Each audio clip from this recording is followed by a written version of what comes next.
নমস্কাৰ। আজি যিখন কিতাপৰ কথা ক'ব লৈছোঁ কিতাপখন হ'ল the quest for modern Assam a history 1942 to 2000 by Arupjyoti Saikia. সাধাৰণতে ইমান ডাঙৰ কিতাপৰ বিষয়ে মই কেতিয়াও কোৱা নাই আৰু আচলতে যিহেতুকে মূলত মোৰ ছাত্ৰ ছাত্ৰী কেন্দ্ৰিক ভিডিঅ' গতিকে ইমান ডাঙৰ ইন দ্য চেন্স ইমান এখন প্ৰকাণ্ড কলেবৰৰ কিতাপৰ কথা মই ক'ব খোজা নাছিলোঁ। দুগৰাকীমান মোৰ ছাত্ৰ বন্ধুৱে ক'লে যে ছাৰ অকণমান কৈ দিলে ভাল হয় আৰু কিতাপকেইখনৰ বিষয়ে অন্ততঃ তেওঁলোকে জানিব বিচাৰে। কিতাপখন প্ৰকাশ পোৱাৰ সময়তে আচলতে অসমৰ বিদ্বৎ মহলে যিসকলে অলপ ইতিহাসৰ খা খবৰ ৰাখে বা গ্ৰন্থৰ অসমৰ বিষয়ে অন্ততঃ গ্ৰন্থৰ খা খবৰ ৰাখে তেওঁলোকে গম পাইছিল আৰু বহুতে গ্ৰন্থখন কিনা মই দেখিছোঁ। কিতাপখনৰ যদি পৃষ্ঠা হিচাপে মই কওঁ কিতাপখন প্ৰায় 839 পৃষ্ঠাৰ এখন বৃহৎ কলেবৰৰ কিতাপ। ইয়াতে মানে আৰম্ভণিৰ পাঠকেইটা বাদ দিয়া হৈছে, বাদ দি পেলাই মই কিতাপকেইখনৰ পৃষ্ঠাখিনিৰ কথা কৈছোঁ। প্ৰায় 900 পৃষ্ঠাজোৰা এখন বৃহৎ কলেবৰৰ কিতাপ আৰু কিতাপখনৰ নামটোৰ পৰাই এটা ধাৰণা কৰিব পাৰি the quest for modern Assam a history from 1942 to 2000। কিতাপখন মই আকৌ এবাৰ দেখাই দিছোঁ। প্ৰকাণ্ড কলেবৰৰ 1942 চনৰ পৰা 2000 চনলৈ অসমৰ ইতিহাসৰ, অসমৰ ৰাজনীতিৰ, অসমৰ সমাজৰ, অসমৰ অৰ্থনীতিৰ বিষয়ে কেতবোৰ অত্যন্ত গুৰুত্বপূৰ্ণ দিশ এই গ্ৰন্থখনত আলোচনা কৰা হৈছে। কিতাপখনৰ বিষয়ে যথেষ্ট প্ৰশংসা আচলতে প্ৰখ্যাত ইতিহাসবিদসকলে, প্ৰখ্যাত পণ্ডিতসকলে লিখিছে। পাৰ্থ চাটাৰ্জীকে আৰম্ভ কৰি উইলিয়াম ভেনচেণ্ডেল, মহেশ ৰংগৰাজন, অন্যান্যসকলে। কিতাপখনৰ যদি মই পৃষ্ঠাৰ কথা কওঁ মানে কণ্টেণ্টছৰ কথা কওঁ, কণ্টেণ্টছত মূল চেপ্টাৰ হ'ল 13টা। মূল চেপ্টাৰ 13টা। তাৰে প্ৰথমটো chapter the empire in ডিজেৰেই,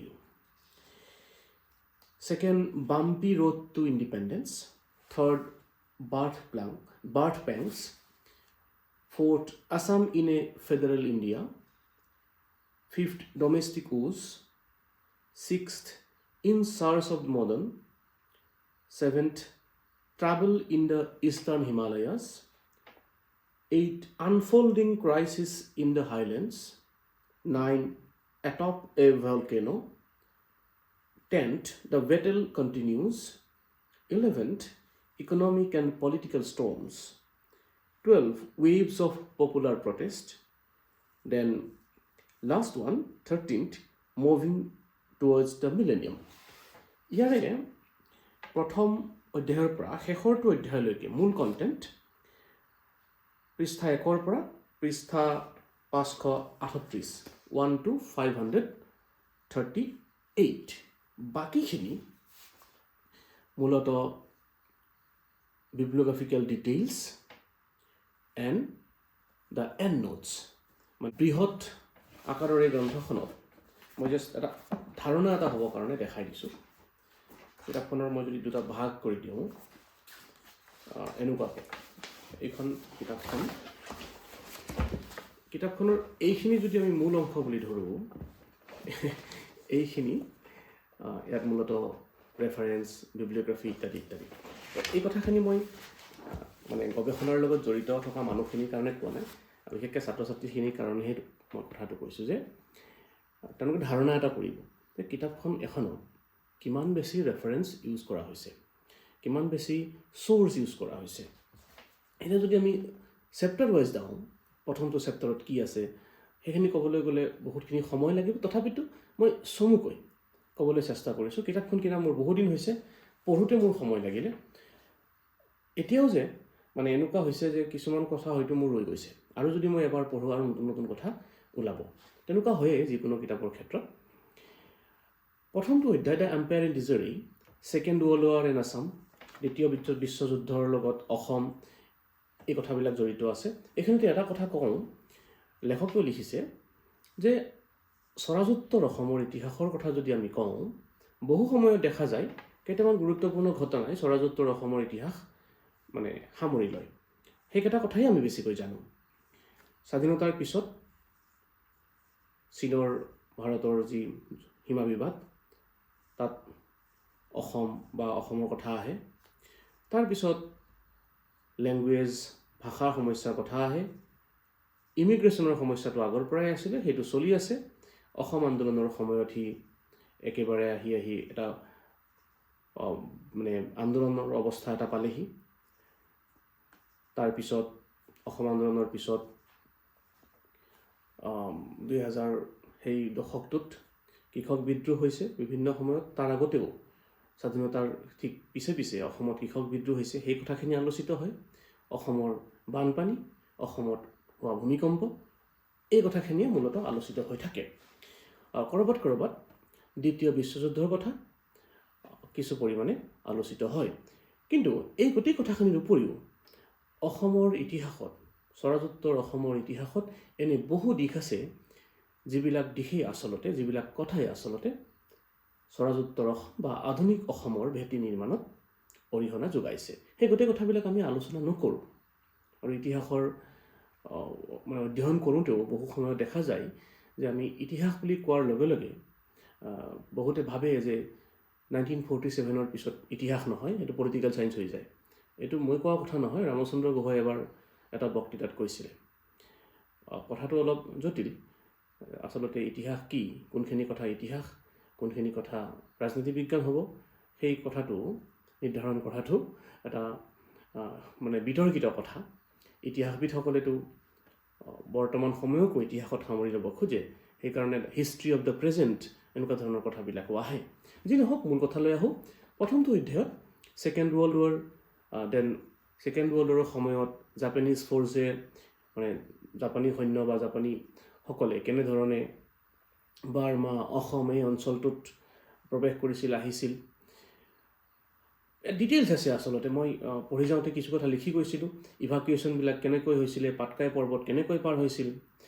interesting কথা, মানে নাম্বাৰছ অফ ফ্লেড মানে ফ্ৰম বাৰ্মা, সেইখিনি সময়ত বাৰ্মাৰ পৰা পলায়ন কৰা মানুহৰ সংখ্যা প্ৰায় 6 লাখ মান আছিল। মানে পলাই আহিছে যুদ্ধৰ সময়ত। ইমান বেছি মানুহ, আৰু প্ৰায় 80,000 মানুহ এই অঞ্চলটোত মৰিছিলে। জংগম নামৰ উপন্যাসখনত কিছু তাৰ বৰ্ণনা আছে। প্ৰথমটো অধ্যায়ৰ লগতে কুইট ইণ্ডিয়া মুভমেণ্টৰ সময়ত, ভাৰত ত্যাগ আন্দোলনৰ সময়ত গান্ধীৰ ভূমিকা কিছু মানে বিশেষকৈ অসমকেন্দ্ৰিক সেই কথাখিনি আলোচিত হৈছে। মৃত্যুঞ্জয় উপন্যাসৰ কথা প্ৰসংগক্ৰমে আহিছে। মৃত্যুঞ্জয় উপন্যাসত কেনেধৰণে ব্ৰিটিছৰ বিৰুদ্ধে আন্দোলন কৰিবলৈ গৈ আচলতে ৰেল বগৰোৱা হৈছিলে, তাৰ কাহিনী আছে। লগতে communist party of India, revolutionary communist party of India, তেওঁলোকৰ আৰম্ভণিৰ মানে সময়ছোৱাৰ কথা আছে। পীতাম্বৰ দেৱ গোস্বামীৰ ভূমিকাৰ কিছু কথা আছে। ছেকেণ্ড ৱৰ্ল্ড ৱাৰৰ সময়ত অসমখন কেনেধৰণে ব্যৱহৃত হৈছিলে তাৰ বিৱৰণ আছে। কিমান আৰু নতুন ৰাস্তা বনোৱা হৈছিলে ছেকেণ্ড ৱৰ্ল্ড ৱাৰৰ সময়ত। ষ্টিলৱেল পথটোৰ কথা, আৰম্ভণিটো কেনেকৈ হ'ল, ষ্টিলৱেল পথটো হয়তো বহুতে জানে। তাৰপিছত মানে কৈ থাকিলে বহুত দীঘলীয়া হৈ যাব। বাম্পি ৰোড টু ইণ্ডিপেণ্ডেঞ্চ, ইয়াত মুছলিম লীগ, কংগ্ৰেছৰ মাজত বিভিন্ন বিষয়ক লৈ যিবিলাক বিতৰ্ক আলোচনা হৈছিলে, মতবিৰোধ হৈছিলে, তেওঁলোকৰ মাজত প্ৰতিবাদ হৈছিলে। বিশেষকৈ ইমিগ্ৰেণ্টছ মুছলিমসকলক লৈ পেলাই বা ৰিফিউজিসকলক লৈ পেলাই পৰৱৰ্তী সময়ত অসমখন পাকিস্তানৰ লগত যাব নে মানে ভাৰতৰ লগত থাকিব, তাক লৈ বিতৰ্ক হৈছিলে। মুছলিম লীগে পাকিস্তানৰ লগত যোৱাটো বিচাৰিছিলে অসমৰ কিছু অংশ, অসমখনক। গতিকে এই কথাবিলাক, এভিকশ্যন প্ৰগ্ৰেম, সেই সময়ত বৰদলৈয়ে এভিকশ্যন কৰিছিলে। তাৰ ফল কিন্তু কংগ্ৰেছে মানে তাৰ ফলত আচলতে কংগ্ৰেছে মুছলিম পেজেণ্টছসকলৰ ছাপৰ্ট হেৰুৱাইছিলে। তেনেকুৱা কথাবিলাক। বাৰ্থ পেং মানে আমাৰ প্ৰসৱ বেদনা। ইয়াত প্ৰসৱ বেদনা নহয়, কোনো এটা বস্তুৰ আৰম্ভণিত আচলতে কেতবোৰ সমস্যাৰ জটিলতাই দেখা দিয়ে। তো দেশ এখনৰ ক্ষেত্ৰতো বা এখন ৰাজ্যৰ ক্ষেত্ৰতো জটিলতাবিলাকে দেখা দিছিলে। অসমৰ মানে পাৰ্টিশ্যন হোৱাৰ লগে লগে কেনেধৰণে অসমে আচলতে বিভিন্ন ধৰণৰ ট্ৰেন্সপৰ্টেশ্যনৰ সমস্যাৰ সন্মুখীন হ'বলগীয়া হ'ল, টেৰিটৰিয়েল ডিছপিউটছবিলাক আৰম্ভ হ'ল আৰু কেনেধৰণে অসমত বিভিন্ন মানে হাজাৰ হাজাৰ ৰেফিউজি শৰণাৰ্থীক আশ্ৰয় দিব লগা হ'ল। বৰদলৈ চৰকাৰৰ ডাঙৰ এটা সমস্যা হৈছিলে সেইখিনি সময়ত। Then Assam in federal India, যেতিয়া নতুন ৰাষ্ট্ৰখনৰ জন্ম হ'ল ভাৰতবৰ্ষ, দেন সেইফালে পাকিস্তান, এই ফেডাৰেল ইণ্ডিয়াত ভাৰতবৰ্ষত যুক্তৰাষ্ট্ৰীয় ব্যৱস্থা এটাত অসম এখন প্ৰভিন্স হিচাপে, প্ৰদেশ হিচাপে কেনেধৰণে অসমে ভূমিকা লৈছিলে, অসমৰ নেতাসকলে কি ভূমিকা লৈছিলে, সেই কথাবিলাক আলোচিত হৈছে। লগতে সেই সময়ৰ মিজো বা লোচাই হিলছৰ কথা, নাগাসকলৰ কথা, ভুটীয়াসকলৰ কিছু কথা, এই মানে এই লোকসকলৰ বিভিন্ন ধৰণৰ এছপাইৰেশ্যনছ, তেওঁলোকৰ পলিটিকেল এছপাইৰেশ্যনছ, তেওঁলোকৰ সমস্যা অসমৰ লগত যিহেতুকে সংযুক্ত, সেই কথাবিলাক আলোচিত হৈছে। ডমেষ্টিক উজত মানে অসমৰ ভিতৰৰ কথাবিলাক বুলি ক'বলৈ গ'লে আচলতে লেণ্ড কুৱেশ্যনছ, দেন বিভিন্ন ধৰণৰ ভূমি মানে লেণ্ড কুৱেশ্যনছ মানে ভূমি সমস্যা আৰু ভূমিৰ সম্পৰ্কীয় আইন কানুন, অসমত oil company, Assam refinery, Guwahati refinery, then union গভৰ্ণমেণ্টৰ লগত মানে ভাৰত চৰকাৰৰ লগত অসমৰ ৰেভিনিউ সম্পৰ্কীয়, ৰাজহ সম্পৰ্কীয়, বিশেষকৈ অইল ৰেভিনিউক লৈ বিভিন্ন ধৰণৰ আলোচনা, নাগা নেশ্যনেল কাউন্সিলৰ কথা, এইবিলাক এই অধ্যায়টোত আলোচিত হৈছে। ইয়াৰ পিছৰ অধ্যায় ইন চাৰ্চ অফ মডাৰ্ণ, আধুনিকতাৰ সন্ধান। ইয়াত শিক্ষা দীক্ষা ব্যৱস্থা, গৱেষণা মানে ইতিহাসৰ ক্ষেত্ৰত গৱেষণা, সাহিত্যৰ ক্ষেত্ৰত সমালোচনা ইত্যাদি দিশবিলাক, অসমীয়া সাহিত্য, লিটাৰেৰী ক্ৰিটিচিজিম, সাহিত্য সমালোচনা, অসমীয়া ভাষা, আছাম অফিচিয়েল লেংগুৱেজ বিল, এই কথাবিলাক আলোচিত হৈছে। Then travel in eastern Himalayas, ইয়াত বিশেষকৈ টিবেট, চাইনা, এই কথাবিলাকৰ আলোচিত হৈছে। আৰু 1962 ৱাৰখনৰ কথা বিশেষকৈ আলোচিত হৈছে। তাৰপিছত chapter number 8 unfolding crisis in the highlands, বিশেষকৈ অসমৰ হিলি এৰিয়াবিলাকত মানে আমাৰ পৰ্বতীয় অঞ্চলবিলাকত কি সমস্যাই দেখা দিছিলে। মিজোৰামত মানে মিজো আৰু আচলতে মিজো হিলছত ফেমিনছ হৈছিলে, মৌটম বুলি কয় সেইটো, মৌটম বুলি এখন উপন্যাসো আছে। অসমীয়া ভাষাৰ লগত সম্পৰ্কিত বিভিন্ন ধৰণৰ কথাবিলাক, মিজোসকলৰ এছপাইৰেশ্যনছবিলাক, দেন বিভিন্ন ধৰণৰ প্ৰটেষ্টবিলাক, বিভিন্ন সময়ত হোৱা অসমত প্ৰটেষ্ট, বিশেষকৈ মাৰোৱাৰীসকলৰ বিৰুদ্ধে হোৱা প্ৰটেষ্ট বা নন আছামিছসকলৰ বিৰুদ্ধে হোৱা প্ৰটেষ্ট। আনকি এনেকুৱা ঘটনাও ঘটিছিলে যে এয়াৰক্ৰাফ্ট ৱেৰ প্ৰিভেণ্টেড, মানে এৰোপ্লেন অহা যোৱা কৰাটো বাধা প্ৰদান কৰা হৈছিলে প্ৰতিবাদৰ চিন স্বৰূপে। এতিয়াতো সেইটো ভাবিব নোৱাৰা কথা। দেন এটপে ভলকেনো মানেতো জানেই আগ্নেয়গিৰি। তো ইয়াত মাইগ্ৰেশ্যন ইছ্যু, বিশেষকৈ কেনেধৰণে মাইগ্ৰেশ্যনৰ সমস্যাটো উকমুকাই আছিলে আৰু সি পিছলৈ গৈ এটা মানে উৎকীৰ্ণ হ'ল আচলতে এই কথাবিলাক। তো আছাম ইনভেজন মানে বাই পাকিস্তান মাইগ্ৰেণ্টছ, পাকিস্তানৰ পৰা কেনেধৰণে মাইগ্ৰেণ্টছ আহিছিলে, সেই কথাবিলাক অসমত কেনেধৰণে আলোচিত হৈছিলে। টু নেশ্যন থিয়ৰিটো, যিটো কথা পাকিস্তান ভাৰতবৰ্ষৰ, সেই কথাবিলাক অসমত কেনেধৰণে আলোচিত হৈছিলে। বৰ্ডাৰ সমস্যাবিলাকৰ কাৰণে বিভিন্ন ধৰণৰ আলোচনা, মানে কৈ থাকিলে বহুত দীঘলীয়া হৈ যাব। ৰিফিউজি সমস্যাটো বিশেষভাৱে ইয়াত আলোচিত কৰা হৈছে। তাৰপিছত দ্য বেটেল কণ্টিনিউজ, ইয়াত বিভিন্ন ধৰণৰ সংঘাত, যিবিলাক কথা ইতিমধ্যে চলি আছিলে, পৰৱৰ্তী সময়ত সি বেছি ইণ্টেনচিফাই হৈ গৈছিলে, বেছি তাৰ মানে যিটো কি বুলি ক'ম মানে ইণ্টেনচিটি, তাৰ পৰিমাণটো বাঢ়ি গৈছিলে। ৰিফাইনাৰী ইছ্যুজবিলাক আহিছিলে, প্ৰটেষ্ট অভাৰ ৰিফাইনাৰী মানে কথাটো বিতংভাৱে আলোচিত হৈছে। শৰৎ চন্দ্ৰ সিনহা কি পৰিস্থিতিত আহি মুখ্যমন্ত্ৰী হ'ল, লেংগুৱেজৰ কথাটো আকৌ আলোচিত হৈছে। দেন ৰাইটছ ৰিগাৰ্ডিং লেংগুৱেজ ইছ্যুজবিলাক, উজনি অসম ৰাজ্য পৰিষদ, ইয়াতে তৰুণ গগৈৰ ভূমিকাৰ কথাও আছে অকণমান। আৰু তৰুণ গগৈয়ে এই লেংগুৱেজ সম্পৰ্কে তেওঁ মতামত দাঙি ধৰিছিল 1972 এই সময়ছোৱাত। দেন ট্ৰেন্সফাৰ অফ কেপিটেলৰ কথা আছে। তাৰপিছত economic and political storm, food shortage, starvations, অসমত এটা সময়ত আচলতে খাদ্য সংকটে দেখা দিছিলে, সেই খাদ্য সংকটৰ লগত জড়িত কথাবিলাক। দেন চেঞ্চৰশ্বিপ অফ প্ৰেছ, ইমাৰ্জেঞ্চিত অসমত কেনেধৰণৰ পৰিস্থিতি হৈছিলে, অসম কংগ্ৰেছে কি ভূমিকা পালন কৰিছিলে, অসমৰ নেতাসকলে কি ভূমিকা পালন কৰিছিলে, অসমৰ মানুহ মানে যিসকলে ইমাৰ্জেঞ্চি প্ৰটেষ্ট কৰিছিলে তেওঁলোকক কেনেধৰণে জেললৈ প্ৰেৰণ কৰা হৈছিলে, তাৰ কিছু আভাস দিয়া আছে। আছুৰ ভূমিকাৰ কথা আছে। দেন পৰৱৰ্তী সময়ত ৱেভছ অফ পপুলাৰ প্ৰটেষ্ট, অসমত হোৱা বিভিন্ন ধৰণৰ প্ৰতিবাদৰ কথাবিলাক আছে। এণ্টি মাইগ্ৰেণ্ট পলিটিকেল নেৰেটিভ, মানে অসমত এক ধৰণৰ মাইগ্ৰেণ্টসকলৰ প্ৰব্ৰজনকাৰীসকলৰ বিৰুদ্ধে যি মানে মানুহৰ মাজত চৰ্চা আৰম্ভ হৈছিলে, সেই চৰ্চাই কেনে ৰূপ পাইছিল, অসম আন্দোলন 83, দেন পৰৱৰ্তী সময়ত 85ৰ ইলেকশ্যনৰ কথা, এই কথাবিলাক আলোচিত হৈছে। তাৰপিছত মুভিং টুৱাৰ্ডছ দ্য মিলেনিয়াম, শেষৰ ফালে নতুন শতিকালৈ কেনেধৰণে মানে আগবাঢ়িছে অসম, টি প্লেণ্টেশ্যনৰ সমস্যা, then forest, Kaziranga national park, agricultural production, Assam financial health, then ULFA, AGP, আপচু, cultural expression, Sattriya dance, Assamese Vaishnavism ইত্যাদি।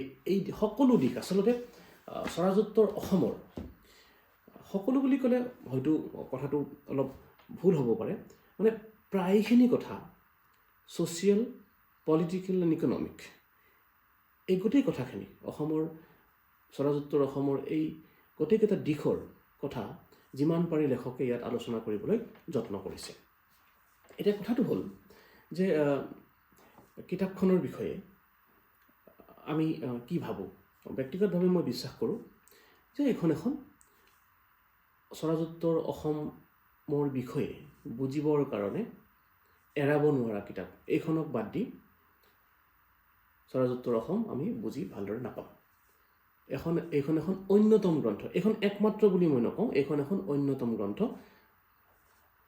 দ্বিতীয় কথাটো হ'ল এই গ্ৰন্থখন সম্পৰ্কে বিভিন্নজনে বিভিন্ন ধৰণৰ লিখা মেলা কৰিছে। মই 3টামান ৰিভিউ, ঠিক ৰিভিউ বুলি ক'লে ভুল হ'ব, বাট অ'কে, ৰিভিউ বুলিয়ে কৈছোঁ, মানে নিউজ পেপাৰ আৰ্টিকেল হিচাপে প্ৰকাশিত হৈছে।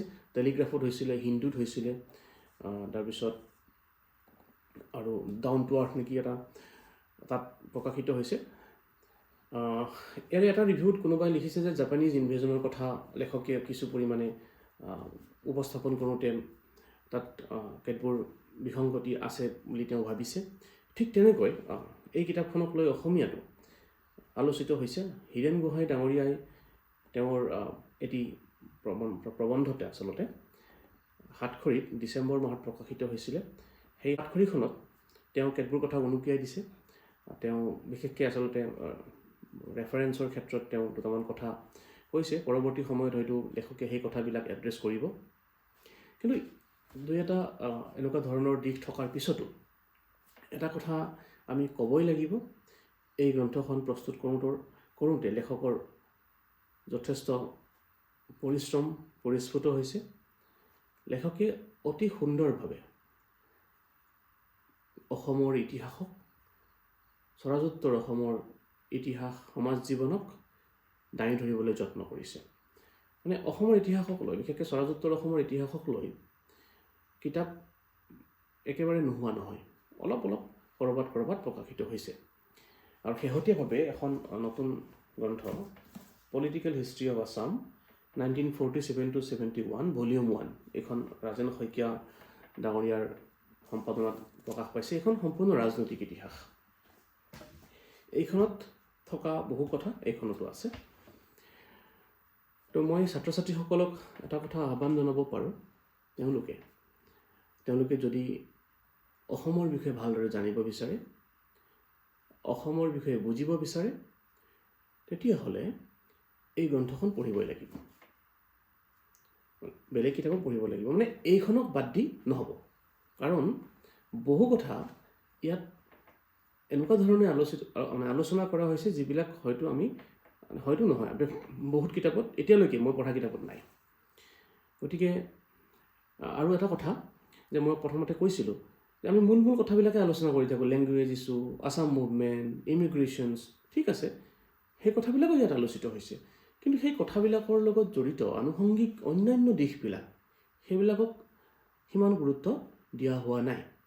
আৰু এই গ্ৰন্থখনে সকলোখিনি কথা যিমান পাৰি যথাসম্ভৱ মানে দীঘলকৈ আলোচনা কৰিবলৈ যত্ন কৰিছে এই গ্ৰন্থখন লেখকে।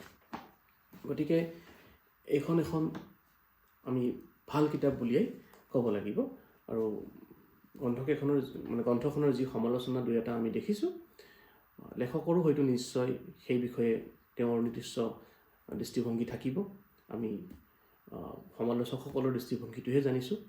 লেখকৰো নিশ্চয় কিবা এটা যুক্তি থাকিব, যিটো কাৰণে হয়তো তেওঁ কথাবিলাক আলোচনা কৰোঁতে তেওঁৰ দৃষ্টিভংগীটো দাঙি ধৰিছে। আৰু যিকোনো গ্ৰন্থতেই আচলতে লেখকৰ দৃষ্টিভংগীটো বেলেগ হ'ব, পঢ়ুৱৈজনে এটা বেলেগ দৃষ্টিভংগীৰে পঢ়িব, পঢ়ুৱৈ থাকিব হাজাৰ হাজাৰ, গতিকে সকলোৰে দৃষ্টিভংগী বেলেগ হোৱাটো স্বাভাৱিক কথা।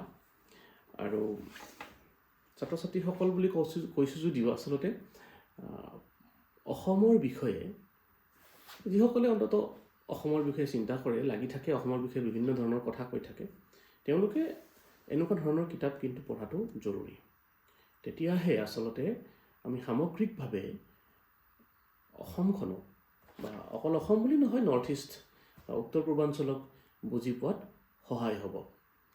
আৰু শেষত এটা কথা মই স্বীকাৰ কৰিব লাগিব যে মই যিহেতুকে গ্ৰন্থ সমালোচনা নকৰোঁ, মই আলোচনা হিচাপে গ্ৰন্থখনত থকা কথাখিনিহে মই জনাওঁ, গতিকে মই এইটো সমালোচনা হিচাপে দাঙি ধৰা নাই। যথেষ্ট সময় লাগিছে মোৰ পঢ়োঁতে, দুই এটা কথা মই এতিয়াও ৰৈ গৈছে বুলি মই ভাবোঁ, আৰু পঢ়িব লাগিব। ছাত্ৰ ছাত্ৰীসকলক আহ্বান জনাইছোঁ তেওঁলোকে এই কিতাপখন পঢ়িব। Thank U.